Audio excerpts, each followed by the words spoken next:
A 13-year-old boy walks into a biker garage carrying shattered pieces of a toy car and asks one question. Can you fix it? It's all she has left. What the men don't know is that the toy didn't break by accident. At home, silence has become routine, fear keeps a mother frozen, and going back isn't the safest option. Fixing the toy is the easy part. The sound came first, a crack like a gunshot that made Steve's heart slam against his ribs. He was at the kitchen table, pretending to focus on algebra homework he'd finished an hour ago, but really he'd been monitoring the rising tension in his stepfather's voice from the living room.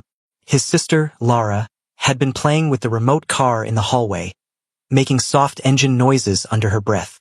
It was the first sound she'd made all day that wasn't a one-word answer. Then the yelling started. I told you to keep that garbage out of the common areas. His stepfather's voice boomed through the house. It's trash. Just like everything from that man. Steve was moving before he could think, but he wasn't fast enough. By the time he reached the hallway, his stepfather's boot was already coming down. The plastic body of the car splintered under the impact, pieces skittering across the hardwood. Lara's scream cut through everything. Raw and animal, the kind of sound she hadn't made since the funeral. It's junk anyway, his stepfather said, breathing hard, his face red. About time someone threw it out.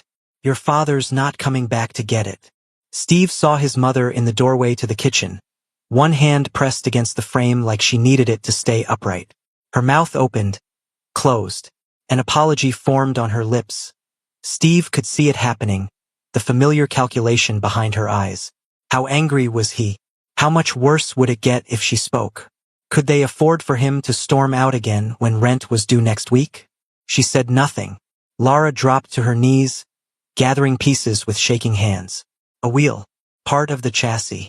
The tiny steering mechanism their dad had spent an evening installing, explaining gear ratios to a 7-year-old who didn't understand but loved listening anyway.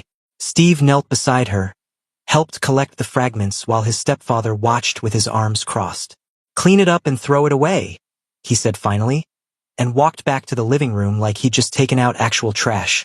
Their mother's whisper was almost worse than her silence. Laura, honey, it was old anyway. Maybe we can. But Laura was already moving, crawling under her bed with the pieces clutched against her chest. Steve followed her to the doorway of the room they used to have separate before they moved here, before their mother remarried a man who promised stability and delivered something else entirely. Leave her, his mother said quietly behind him. She needs time. We all just need time. That night, after his mother had gone to bed and his stepfather's snoring rattled through the thin walls, Steve lay awake staring at the ceiling. He could hear Laura in the bunk below him. She'd stopped crying months ago, but her breathing had that careful, controlled quality that sounded like holding everything inside took physical effort. He thought about the car. His dad had bought it at a yard sale and spent 3 weekends fixing it, teaching Steve about circuits and batteries while Laura watched from her perch on the workbench. Most things aren't really broken, his dad had said, soldering a loose connection. They just need someone who cares enough to figure out what's wrong. The funeral had been 18 months ago. The remarriage was 8 months ago. The first time his stepfather's voice made their mother flinch was 6 months ago. The pattern was easy to track if you were paying attention, and Steve was always paying attention now. His mother's logic made a certain sense, he knew. They couldn't afford this apartment on her salary alone. His stepfather had never hit them. Just objects, just walls, just their sense of safety. She was doing her best. She was tired. She was scared. But Laura hadn't drawn a picture since the car broke. She used to fill notebooks with elaborate scenes, the car racing through jungles across oceans into space. Now the notebooks sat empty. Steve made his decision somewhere around 3 in the morning. He'd seen the garage on his way to school, the Iron Talons motorcycle club building with its bay doors often open. Bikers working on machines that looked like they'd been rebuilt 100 times. There was something about the way they handled broken things, careful, patient, like the fixing mattered as much as the finished product. When morning came, Steve packed the pieces into his backpack, each fragment wrapped in tissue paper like it was precious. His mother was making breakfast, moving quietly so she wouldn't wake his stepfather before she left for her early shift. Going to the library, Steve said, which wasn't quite a lie. He might go there after. She nodded without looking up, and Steve saw the bruise on her wrist she was trying to hide with her sleeve. The bruise came from flinching away so hard she'd hit the counter edge. He knew because he'd watched it happen. "Steve," she said as he reached the door. He turned. She was looking at him now, and for a second he thought she was going to ask where he was really going to see through him the way she used to before exhaustion made her vision narrow. "Be safe." "Always am," he said, and stepped into the morning air. The walk to the garage took 40 minutes. His backpack felt heavier with every block, but Steve didn't slow down. He was carrying more than broken plastic. He was carrying the last piece of his father, the last spark of his sister, and a question he hoped someone knew how to answer. Could you fix it? It wasn't just a question about the car. They both knew that. The garage smelled like oil, metal, and strong coffee when Steve pushed through the door that Saturday morning. The Iron Talons MC building was bigger inside than it looked from the street. High ceilings, tools hanging on pegboards, 3 motorcycles in various states of disassembly. 4 men looked up from their work, their leather vests marked with patches and insignia Steve didn't understand. He almost turned around. But then one of them, a man with gray threading through his dark beard and scars mapping his knuckles, simply nodded toward an empty workbench near the back. The man asked nothing, suspected nothing. He simply offered an invitation with that nod. Steve crossed the concrete floor, his sneakers squeaking slightly. He set his backpack down and began removing the pieces, arranging them carefully on the scarred wood surface. The remote control, miraculously intact. The shattered chassis. The wheels, 1 bent, 3 fine. The tiny motor that had somehow survived. What happened here? The bearded man had appeared beside him, crouching so they were at eye level. His voice was rough but not unkind. Steve kept his eyes on the pieces. "It broke." The man studied him for a long moment, then nodded like that answer was enough. "I'm Luther. You know anything about circuits?" "A little. My dad taught me some." "Good. That's a start." Luther pulled up a stool, gestured for Steve to sit, and began pointing out what could be salvaged and what needed replacing. His hands were huge, scarred and calloused, but they moved over the tiny components with surprising gentleness. That first morning stretched into 3 hours. Luther showed Steve how to test the motor with a multimeter, how to identify which wires went where, how to see the logic in what looked like chaos. The other bikers worked around them, occasionally offering advice or a different tool. Nobody asked about Steve's parents. Nobody questioned why a 13-year-old had walked into their garage on a Saturday morning. Steve left before noon, the pieces packed away again but organized now, cataloged. He'd learned more in 3 hours than he had in months of shop class. He came back the next Saturday. And the next. Pattern developed. Steve arrived early each Saturday morning and worked until late morning, always checking his phone, always leaving on schedule.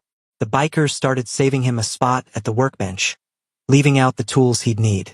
One of them, a woman named Rita with silver rings on every finger, began bringing extra pastries from the bakery she managed. "Take them home," she'd say, pressing a bag into his hands. "Share with your family." Steve always thanked her, but Luther noticed the boy never ate any himself. The bag would sit unopened beside his backpack until he left, saving them for later, saving them for someone else. By the 4th week, the car was taking shape. The chassis had been reinforced with spare parts from an old RC helicopter. The motor was running smooth. Steve had learned to solder, his hands steady as he reconnected circuits his stepfather's boot had severed. "Your folks know you're here?" Luther asked one morning, watching Steve test the steering mechanism. Steve's hands paused for just a fraction of a second. "My mom knows I'm out." It wasn't quite a lie, and Luther heard what lived in that space between truth and deception. He'd raised a daughter, lost her too young to cancer that moved faster than hope, and he recognized the sound of a kid carrying weight that didn't belong to him. "You're welcome here," Luther said simply. "Anytime." Steve nodded, not looking up, and Luther saw the boy's throat work as he swallowed. The following Saturday, Steve was 20 minutes late. He burst through the door slightly out of breath, apologizing, explaining there'd been a situation at home. Nothing serious, just took longer to leave than expected. His hands shook slightly as he unpacked his backpack. Luther didn't push, but he started paying closer attention. The way Steve positioned himself so he could always see the door. The way he flinched when one of the bikers dropped a wrench and it clanged against the concrete. the careful way he avoided talking about home beyond the vaguest details. Then, one afternoon in late spring, a sedan pulled into the parking lot and just sat there, engine running. Steve's phone buzzed. He glanced at it, and something in his expression shifted. Not fear exactly, but a kind of resignation. "I have to go," he said, already packing up. Luther walked outside with him, intending only to say goodbye, maybe meet whoever was waiting. As they approached the car, he could see a woman in the driver's seat, her hands gripping the steering wheel, her eyes fixed straight ahead. Steve's mother. "Mom, this is Luther. He's been helping me with—" "We need to go," she said, her voice thin. "Now, Steve." Luther raised his hand in a friendly wave, took a step closer to introduce himself properly. She flinched, a quick, involuntary movement that made her turn her head away. She flinched away from the approach itself, the proximity, the possibility of something her body had learned to expect. Luther stopped immediately, kept his hands visible, his voice soft. "Ma'am, just wanted to say your son's welcome here anytime. He's good with his hands. Smart kid." She nodded without making eye contact, her fingers white on the steering wheel. Steve climbed into the passenger seat, and before he could even close the door properly, she was backing out, turning, leaving. Through the rear window, Luther saw Steve mouth sorry before they disappeared around the corner. Luther stood in the parking lot for a long moment, his jaw tight. He'd seen that particular flavor of fear before. In his late wife's sister, who'd worn sunglasses indoors for 2 years. In his daughter's friend's mother, who'd always had an excuse for the bruises. He walked back inside, where Rita was watching from the doorway. "That boy's in trouble," she said quietly. "Yeah," Luther agreed. "He is." The toy car was nearly complete by mid-June. The chassis gleamed with fresh paint, Lara's favorite color, purple, which Steve had mentioned once and Luther had somehow remembered. The motor purred smoothly when tested. All it needed was final assembly and the decal Steve was carefully applying, replicas of the ones his father had placed years ago. But the real progress was harder to measure. Steve had started talking more during those Saturday mornings, small details slipping out between soldering connections and tightening screws. How Lara used to race the car down their old hallway, the one in the house they'd lived in before, when their dad would get down on his knees and make commentary like a sports announcer. How she'd make engine noises, different pitches for accelerating, downshifting, taking corners. How she hadn't done any of that since the funeral. "She draws sometimes," Steve said one morning, fitting a wheel onto its axle. "Used to, anyway. These elaborate scenes with the car in them. Racing through crazy places. Jungles underwater. Flying through clouds. Used to," Rita asked from where she was organizing the tool wall. She stopped after. Steve didn't finish the sentence, but his hands had gone still. Luther exchanged a look with Rita, both wondering what had really stopped Lara's drawings. Steve recovered, kept working. "Anyway, I've been teaching myself to cook. Someone has to, and Mom works a lot. Double shifts mostly. Keeps us afloat." The details accumulated over weeks like pieces of a puzzle. The house was quieter now than it used to be. They couldn't afford to move even though the apartment was too small. Steve's mom was always tired. His stepfather worked construction, irregular hours, came home in moods that shifted like weather. Luther shared his own story one afternoon while they installed the car's new battery pack. How his daughter Lily had died at 7, leukemia that moved through her small body like wildfire. How his wife had never recovered from watching their child disappear by degrees. How she'd been there physically but absent in every way that mattered until one day she just wasn't there at all. Moved across the country to start over somewhere Lily's ghost didn't live in every corner. "Grief does strange things," Luther said, testing the connection. "Makes people freeze up. Makes them survive instead of live." Steve nodded slowly, understanding passing between them without additional words needed. The next Saturday, Steve brought drawings. Lara's drawings. He spread them across the workbench, elaborate pencil sketches of the remote car in fantastical landscapes. But Rita, who'd taken child psychology classes years ago when she considered teaching, noticed something Steve might have missed. In every picture, the car was racing away from something.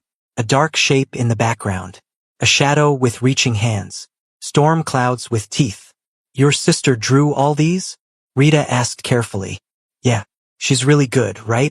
She hasn't done any new ones lately, but I kept these. Rita photographed several of the drawings with her phone, told Steve they were beautiful, helped him pack them away safely. Later, after Steve had left for the day, she made a phone call to a school counselor she'd worked with through the community center, a woman named Dr. Matthews who specialized in childhood trauma. I'm not saying anything definite, Rita explained, but there's a family that might need someone to check in, the kind that won't ask for help themselves. Dr. Matthews listened, took notes, promised to look into it carefully.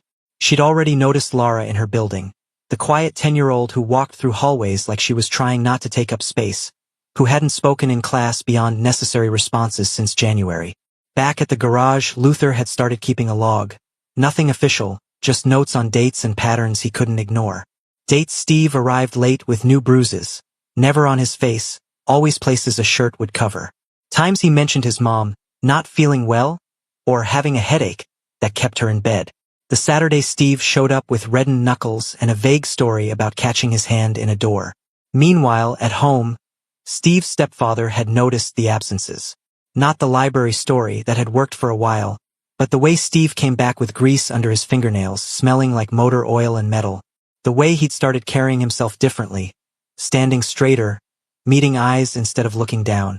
It happened on a Thursday evening. Steve was washing dishes, his mother was folding laundry in the living room, Laura was supposed to be doing homework. His stepfather came home early, went straight to Steve, grabbed his hand and examined the stains that wouldn't quite wash out. Where have you been going? The question was quiet, which was worse than yelling. Library. Working on a project. Don't lie to me. His stepfather's grip tightened on Steve's wrist. Libraries don't leave grease stains. Steve's mother appeared in the doorway, that familiar calculation happening behind her eyes. But something was different this time. Steve had been different, calmer, steadier, like he'd found something she'd lost. And maybe seeing that in her son reminded her of who she used to be. Let him go, she said. Her voice shook, but the words were clear. His stepfather turned, surprised. What did you say? I said let him go. She stepped forward, placed herself between them. Steve, take your sister to your room. She wasn't calculating the cost anymore.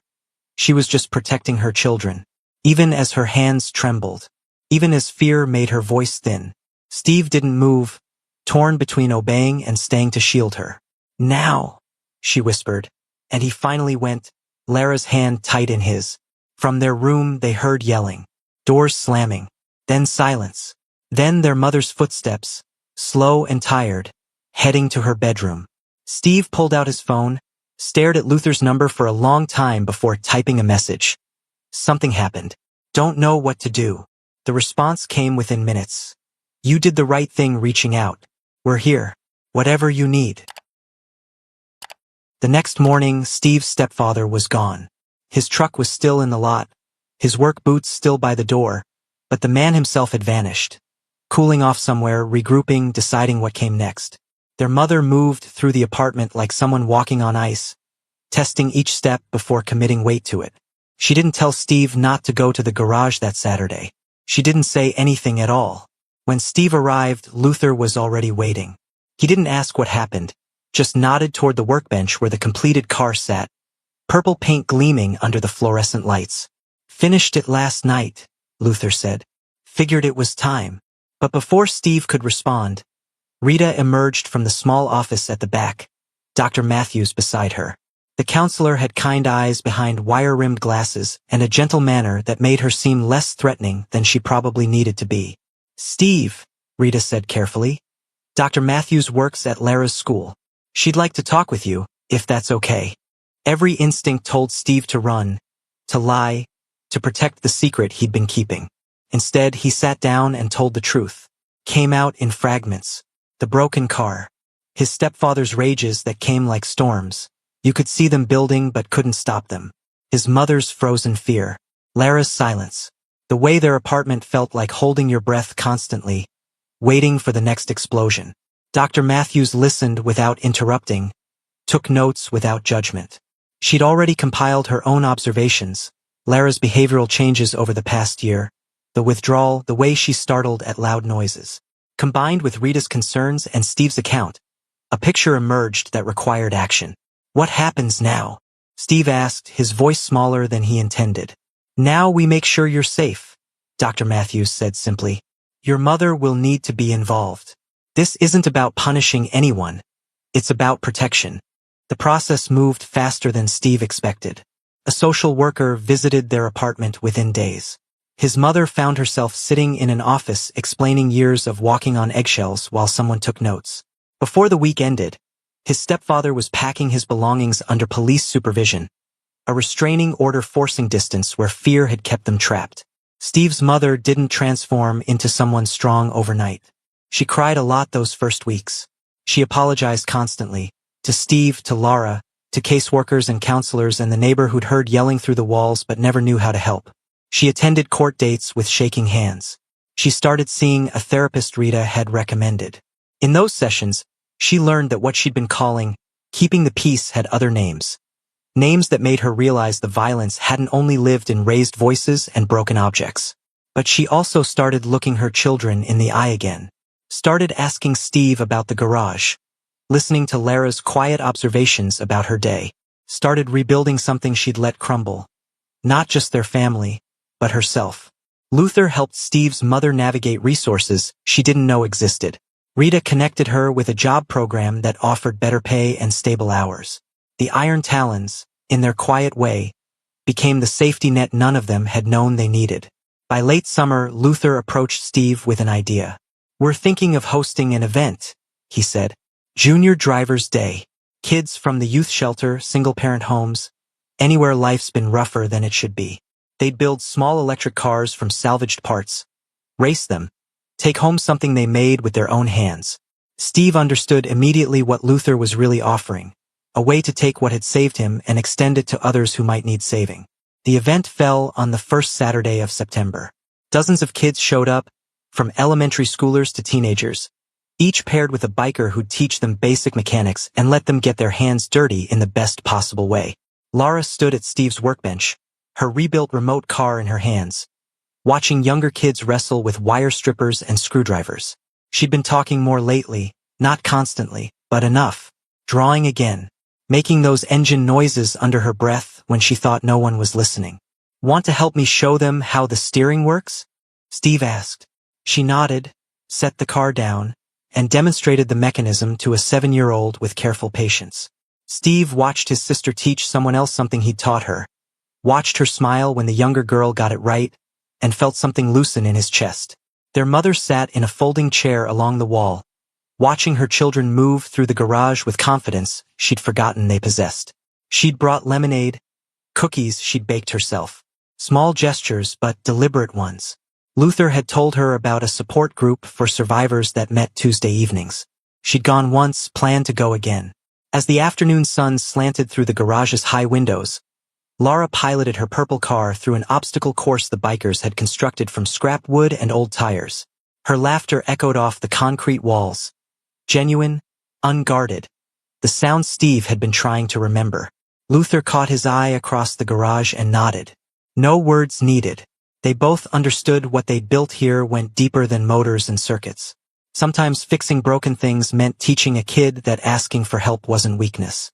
Sometimes it meant showing a mother that protection could look like a garage full of bikers who gave a damn. Sometimes it meant a 13-year-old boy walking through a door carrying shattered pieces and trusting that someone on the other side would know what to do with them. Steve picked up a wrench, showed a 10-year-old how to tighten a bolt properly, and smiled. Sometimes the bravest thing you can do is carry something broken to someone who knows how to help. Steve's courage didn't just fix a toy, it rebuilt his family's future. Have you ever had to be brave when the adults around you couldn't be? Share your thoughts below. And if this story moved you, subscribe to Embrace the Journey for more stories about ordinary people finding extraordinary strength. See you in our next video.